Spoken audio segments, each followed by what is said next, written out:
26 जनवरी यानी भारत का गणतंत्र दिवस, अंग्रेजी में कहे तो रिपब्लिक डे ऑफ इंडिया। इस बार पूरा देश अपना 74वां गणतंत्र दिवस मना रहा है। इसी दिन हमारा संविधान यानी कॉन्स्टिट्यूशन पूर्ण रूप से लागू हुआ था। आखिर गणतंत्र यानी रिपब्लिक होता क्या है, भारत कैसे गणतांत्रिक या यूं कहें रिपब्लिक देश है, आइए समझते हैं। रिपब्लिक शब्द बना है लैटिन भाषा के शब्द रेस पब्लिका से, जिसका मतलब होता है द पब्लिक थिंग, मतलब लोगों की चीज, या यूं कहें कि लोगों के लिए। किसी भी राजनीतिक विज्ञान की पुस्तक यानी पॉलिटिकल साइंस की बुक को पढ़ेंगे तो आपको पता लगेगा कि किसी देश को रिपब्लिक क्यों कहते हैं।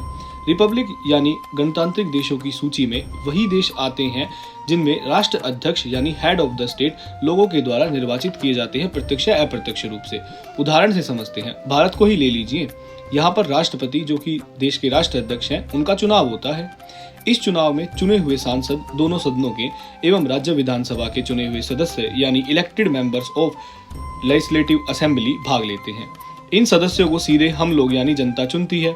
तो भारत में राष्ट्रपति को जनता के चुने हुए प्रतिनिधि चुनते हैं, मतलब राष्ट्रपति को जनता के द्वारा अप्रत्यक्ष रूप से भारत में चुना जाता है।